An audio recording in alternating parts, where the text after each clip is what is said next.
everybody. Welcome to Short Story Boudoir. We're here for another episode, and I'm Katy Gathright. And I'm Samantha Neugebauer. And today we have a very exciting special guest. We have Shannon Robinson, who is a professor in the writing seminars at Johns Hopkins University, and I'll let you introduce yourself. Yes, I am a short story writer, and I'm the author of The Ill-Fitting Skin, which is a short story collection out with Press 53. Yeah, so we are thrilled to have a writer on the show with us today, and we've had lots of great discussions with Shannon about short stories off camera, but this is our first one on camera, so excited to go ahead and get into it. And it's also our first episode in Baltimore. So That's true. we have had a location change for today, which is exciting. We're having some Baltimore treats today. On the road. Exactly. Exactly. Antique Roadhouse. That's the vibe we're going for. Right? Yes. So we'll turn it over to Shannon to introduce today's story. Okay, so we're going to be talking about a story by Angela Carter. But first, a little bit about Angela Carter. People might know her from The Bloody Chamber, which is a short story collection that revisits and rewrites fairy tales. So if you are a witchy, werewolf, sexy feminist type, and I hope you all are, Angela Carter is for you. This story, The Fall River Axe Murders, is from a later collection called Black Venus or Saints and Strangers, and that came out in 85, Bloody Chamber is 79.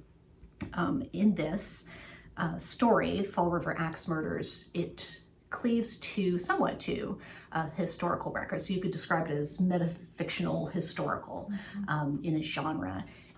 It's based on Lizzie Borden, who on August 4th, 1982, we think, took an axe to her father and her stepmother. They lived in Fall River, Massachusetts, hence the Fall River Axe Murders. So the historical record is, officially is an unsolved murder, and Lizzie Borden was acquitted. We're pretty sure she did it, but in the story, in the world of the story, it's a certainty she did commit this crime, and the narrator takes us and holds us in the moment before the alarm clock rings on the day of the murder, takes us and holds us there, takes us into the house, and we look upon the sleeping bodies of the Borden family. Mr. Borden, who is rich and a miser, but we're told adores Lizzie. The stepmother, Mrs. Borden, who we're told is a compulsive overeater, somebody that is resented by Lizzie Borden. Lizzie Borden herself, who's a 32-year-old spinster, is living at home in this house that is stultifying, it is claustrophobic, and that's a word that's going to come up a lot in our discussion of this, I'm sure. And Bridget is the other person, Bridget, the 25-year-old Irish maid, who is described at one point in the story as the only person with any sense in the house. So we're taken there. For the most part, we are in that moment, and as much as there is, insofar as there is action in the story, it's future action, or it's flashback. And at some points, we're drawn into the mind of Lizzie, but we only delve so far. We're held in that moment. And at the very end of the story, we're released, and what's implied is carnage ensues. So that's my intro to the story. Yes, enticing, I think, if you haven't read it, which we hope you all have before you listen to the rest. Definitely will be some spoilers here, even though, as Shannon points out, the spoiler is kind of the historical record. That's right. She did it. Yeah, so I think you have a good initial kind of thought about how time works in this story. Yes, I find it fascinating that that's the choice, is that we're held suspended. So you would think that implies, oh, there's a lot of possibility here. This has not happened, and yet sort of the thrust of it is this is inevitable. This must happen. It will go on to happen. And so there's this sense of we're stuck. We're claustrophobic, and that's even happening. That overstuffed feeling, that trap feel, is happening on a sentence level. With Angela Carter's been described as a maximalist. She has all these finely wrought sentences, a lot of alliteration. I don't think at any point there's any suggestion of like her not having syntactical control, but definitely that's there. The narrative voice can be almost overbearing. The whole atmosphere of the house is quite oppressive. The original title of the story was Mise en Scène for Parasite. So this is such a good story to teach for setting and also for character, because it gives that character study. Right. And so we in some ways we're going to move forward. In some ways there's only one direction this could possibly move forward. Yeah, I think that's so interesting. And I do think, I was thinking a lot about how suffocation really is a big part of the experience of reading the story, and claustrophobia, like you said. And I almost feel like that suspension of time in a way is almost there to make us, you know, feel like we're part of this crime. Not in that we're complicit, but that we are suffering too a little bit. Like we are not given the chance to escape, just like her, you know, father and stepmother are not, you know, given the chance to escape. There's a little bit of like holding our feet to the fire, I think, a bit in this story. Which is interesting too, because there are a couple instances where we're told about trips that they take, right? There is the sister who is luckily away, like during this tragedy. But then we also learn that Lizzie herself had an opportunity to leave, and for one reason or the other didn't take it. Well, she had a job to do. Right, she had a job to do, right? Oh my goodness. And then we also hear a little bit about the parents' trip to the farm.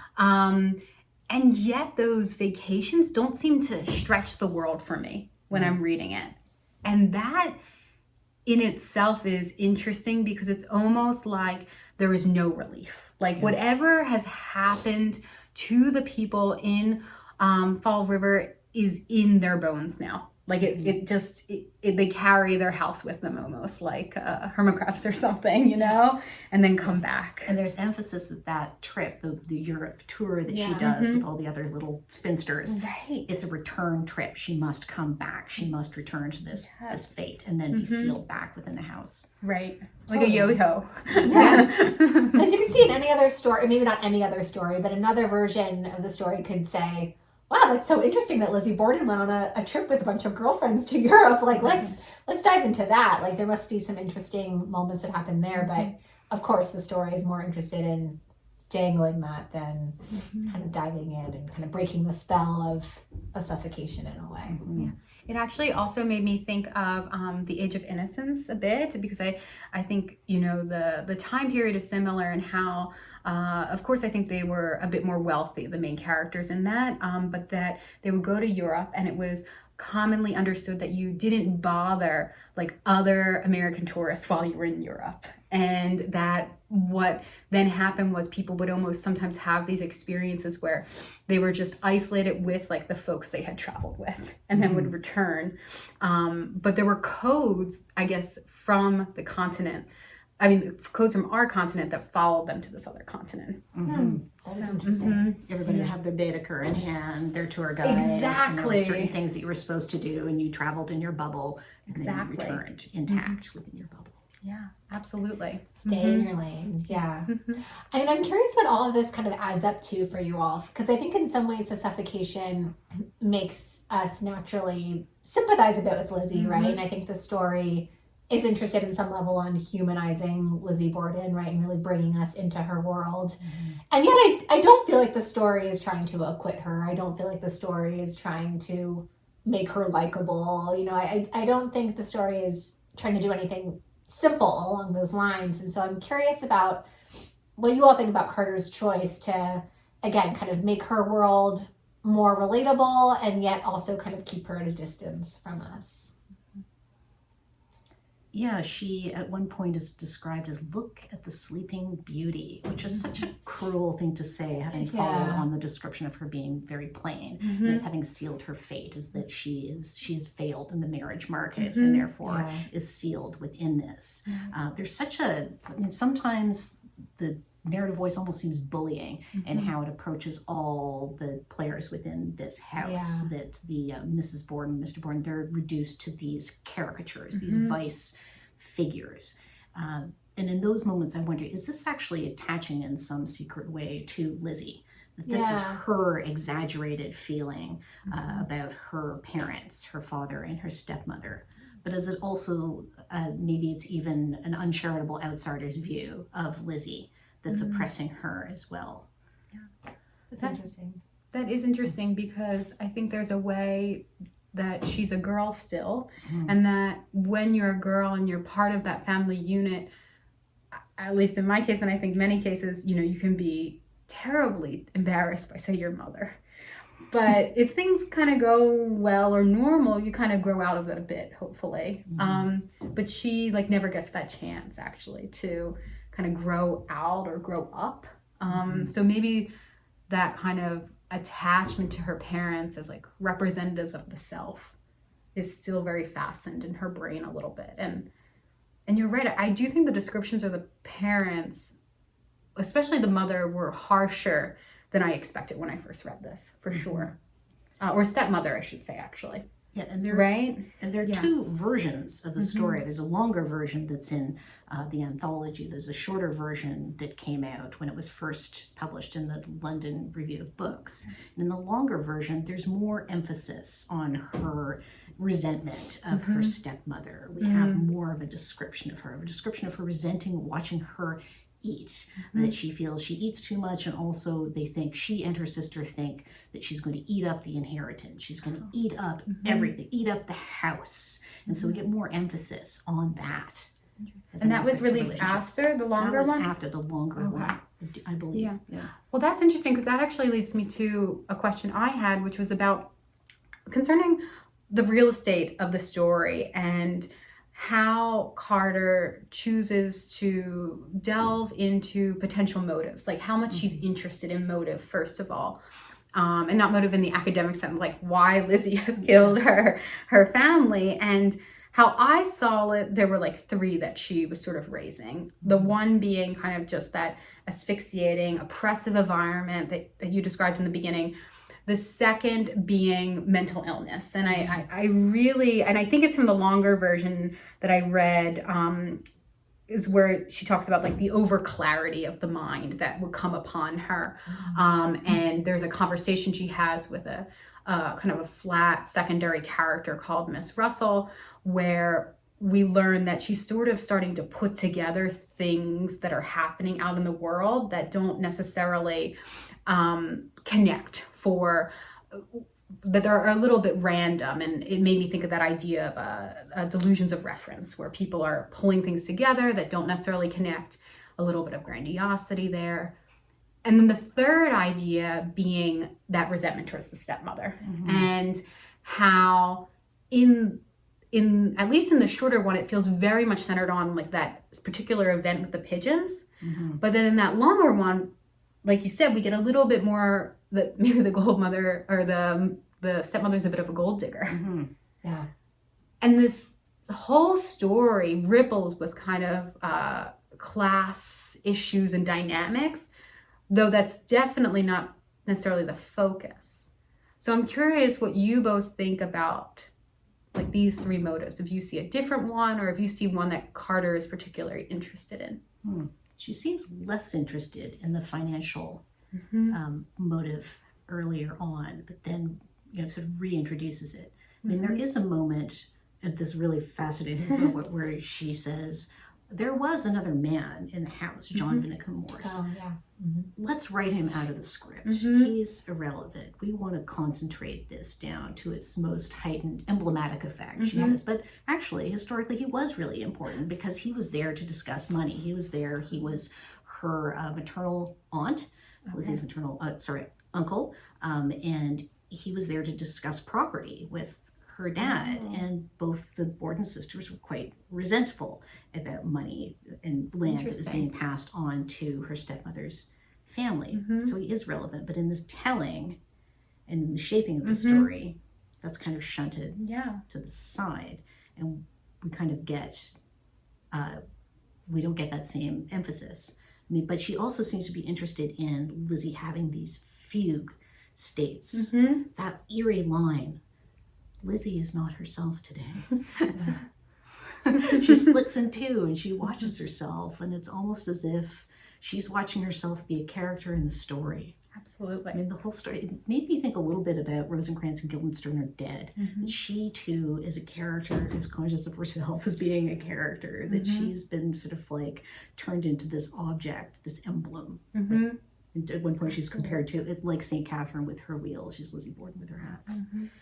Absolutely. And I think that meta moment feels really like relevant to the question of motive here, because I feel like in a lot of ways, like I feel like there's a distinction between what Carter, the writer, might think about the Lizzie Borden story, and then what Carter, the writer, is like putting on the page for us to parse about the story. Because I almost feel like in shunting some of the financial stuff a little bit to the side, it almost feels like it's catering to like our prurient sense of like, oh, well, there must be some like juicier stuff there. Or it almost feels like sort of like calling attention to the fact that we would just love for a stepdaughter to hate her stepmother, and for us to sort of lean into that version of the story, or we would just love to kind of distill the story down to its most like primal version of like a spinster lady being very angry about, you know, her stepmother and the kind of like dynamics that she's thrust into. It almost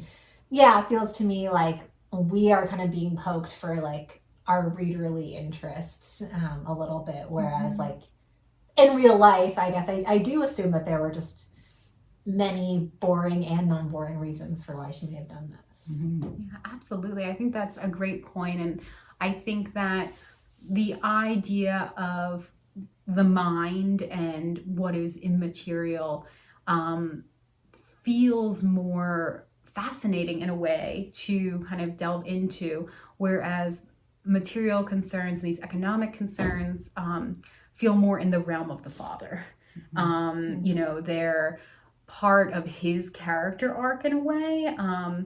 And it's not, though, a story, I think, where it's not kind of interested in these different dynamics of the city, though, because actually we get so much of it outside of Lizzie herself, which is neat. But also she's a girl too, right? So maybe like, you know, she can't process so much that she is like worried about these things. Well, she's sheltered in a way, and her concerns about money are irrational, right? I mean, she is a ritual. Her hatred of her stepmother and resentment of the flow of resources is irrational. This woman's been her stepmother since she was 5 years old. So it seems like this is all being translated through money, but it's not really about money. They're rich, but they live in this house that's kind of in a tatty part of town. The narrator makes it clear that Borden is such a miser. He's almost a miser at the level of his own bodily fluids. He resents urinating. He resents the waste of excrement. Like just the sort of like caricatured level of being a miser. They're a miser of emotions. They don't have conversations at the table. Lizzie won't call her stepmother mother. She calls her, you know, Mrs. Borden. So there's all this sort of withholding and disconnection. I mean, you were talking about perhaps the reader's wish for something sensational. I thought at some point we might be led towards implications of incest. Yeah. But it seems like almost it's almost the opposite direction. Yes, this is a house. We're given the floor plan of the house where all rooms open into each other, but all those doors are locked.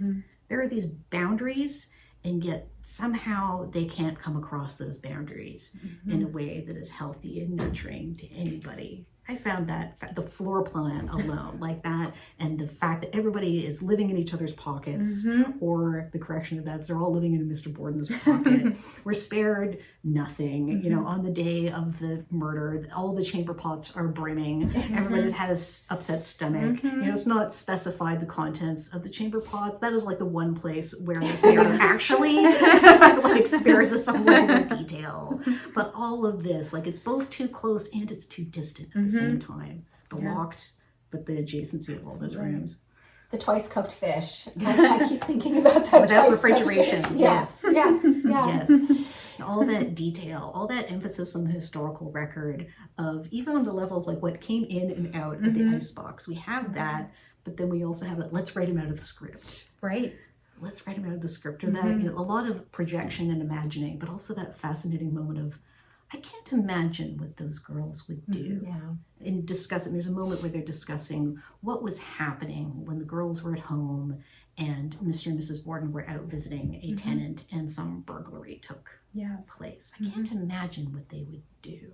This from a narrator who's so inventive, so inventive. I mean, what is that moment about for you? I can't imagine. You know, I thought about that a lot because it's almost a shameful thing for like a writer to admit. right? That I can't imagine. Yeah. Which made me think that, like, you know, this narrator is not the writer. This narrator is maybe kind of us through the generations thinking about this story.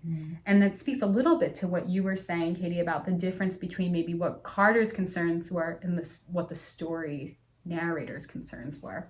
Yeah, I mean, I also think there's a way in which, to me, the narrator saying I can't imagine what they might do, that indicates some kind of like reverence a little bit for me, whereas like I think the story like respects these characters in an interesting way, sort of saying like some of it is beyond me, some of it is like a little bit like beyond my ability to completely parse, even though, you know, I can break down for you all the material conditions of this house, and I can give you sort of like a breadcrumb trail about Lizzie's mental health, and like there's a lot of meat on the bone in terms of like the narrator giving us stuff to chew on about why this happened, but there's no actual answer, you know, and I do think I kind of like the way the narrator, I don't know, I can imagine a much like haughtier version of the story, like a much more like smug narrator in a way that sort of feels like they've got a full handle on everything that happened here. But I like that the narrator, I don't know, it's certainly like an elevated voice, but I feel like the narrator respects the mystery of it all a little bit as well. Yeah, that was one of the most fascinating moments in the story for me. And I wondered if, it was a gesture towards the unknowable. Like we don't have, some things we do not know. Some things are a complete mystery. And I also wondered if it might be a disingenuous moment where they're saying, you know, their lives are so impoverished. It's hard. Nobody seems to imagine any possibilities for them spiritually, emotionally. There's that. Oh, what could they do? I don't know. Stare into space. That was one suggestion for what they could do. Men's and hymns. They could be part of their charitable enterprises, which the narrative makes clear, you know, seem to be kind of these superfluous activities. So, like, I can't imagine. Other people don't have imaginative possibilities for them, and that's why their interiority is unimaginable. And going off that, it almost can be how we think about people from the past sometimes, that, you know, infantilizing them or making them, you know, so stuck in their situations. But in fact, people did do different things. People did do different things because we got things like the right to vote as women and civil rights, et cetera, et cetera. Like at some point, some Emma Bordens or Lizzie Bordens, whatnot, like did break through those seals. Why not them? Yeah. Right? And so I think there's also this questions of the agency that we deny people from the past possibly as well. And after the historical record, after the trial wrapped up, I mean, Lizzie did inherit a lot of money. She did set up a house for herself. She and her sister had a bit of a falling out over Lizzie's relationship with an actress. That, you know, Lizzie was very interested in this actress. So who knows who she actually was. Oh, interesting. Yeah. Died at 66. Wow. Yes. Wow. In Falls River, right? She stayed. Okay. And that house still exists. Oh, have you been? I have not. I have not, but you can find floor plans of the house online. And you can also find portraits. I mean, there are lots of photographic evidence of the crime scene, but also of Lizzie Borden. So there's that reference in the story to how Lizzie Borden looks, how she comes across in photographs. And I did find that to be an interesting moment in the story, because I think that's a moment where the story is sort of like engaging with you as a reader, knowing that you too may have kind of come across these photos of Lizzie and sort of had that same reaction, which I think is pretty universal, where you see a photo of a serial killer and you can project sort of the awfulness into their image. And it's a little bit ambiguous as to whether you're fully projecting or whether actually, no, you sort of do see something objective there about them being, you know, off or murderous. And what interested me too was at the time that this was written, this was before Wikipedia. So, you know, as soon as I first read the story, as I'm assuming both of you did, or maybe you go and look up these photos, right? And I'm like, oh yeah, Carter was so right. Like, but when she wrote this, it wouldn't have been quite as easy to track it down. And it made me think of Emma Klein's book, The Girls, and that, you know, she's talking about the Manson murders, and she makes references to what the girls look like as well. But it was written in a time when we know that people look up photos of people very easily online. And so Carter's job, I think, was a little bit different here, just because of when it was written. That's true. That's a good point. I'm going to read that line. Oh, great. That refers to Mm-hmm. the photograph because it is so great. Let's see. In her old age, she wore pince-nez, and truly with the years, the mad light has departed from those eyes, or else is deflected by her glasses, if indeed it was a mad light in the first place. For don't we all conceal somewhere photographs of ourselves that make us look like crazed assassins? How can you not read that and then think, yeah, possibly. I hope it's not this video. Yeah, we can all hold our ass like crazed assassin look. You're gonna open your eyes. Is there anything else we haven't talked about before we talk about our favorite lines? I think I'm ready to go into favorite lines. Yeah. Okay. Do you want to tell us yours first, Katie? Sure. All right. My favorite line comes sort of in the context of talking about this girls' trip to Europe. So it's at that point in the story. Quote, if she came back with a bag full of memories stamped never to be forgotten, she put the bag away under the bed on which she had dreamed of the world before she set out to see it, and on which, at home again, she continued to dream, the dream having been transformed not into lived experience, but into memory, which is only another kind of dreaming. And I like the syntax of this line, of course, but I also like a couple of other things about it. I mean, I do think on one level, this is just very relatable to me. I think, I think we all have the experience of traveling, and then you think that you might be a changed person after all when you come home, but often it sort of seems like you just incorporate that experience into your life the way so many other things get incorporated into sort of the salad of memories that you have, and find that, sure, some days you feel like you've had a revelation and you've changed, but most of the time it feels like, yeah, that was a time I had, and like I'm just the same person now. So I like the kind of raw truth of that line, and then I like the like ellipticalness of it. I think this is a good example of how Carter, on a line level, brings us into that sort of suffocating, claustrophobic mode, right? Like dreams become memories, which are really just dreams again. You kind of get stuck over and over. So I think it's a nice example of a line that's like giving us a nugget about life, but also stylistically sort of bringing us into this never-ending loop of a world that is potentially driving Lizzie mad. Okay, I'll share mine next. Yeah. So mine is very short. It is a house without passages. And this appears in the paragraph we talked about a little bit about the house's architecture. I think it's one of the shortest lines in the entire story. And for that reason, the eye is drawn to it. At the same time, though, it still has that whiffs of secrecy and, asphyxiation because of the word, I think, without and passages. Like they're both passages, particularly, I think, as a witchy connotation. But it was really interesting to me because often, especially I think women identifying writers, have some kind of feeling about like wolf's a room of one's own and how important it is to have your own space to write. And Lizzie and her sister and the maid too have their own space actually. But she seems to be making another claim, but there also needs to be this liminal space where we don't just get to be ourselves all the time. So the idea being that Lizzie is almost too much herself always. And if she's not being herself, she is in the pocket of her father or someone else or society. There's no space, there's no neutral space or third space in the story.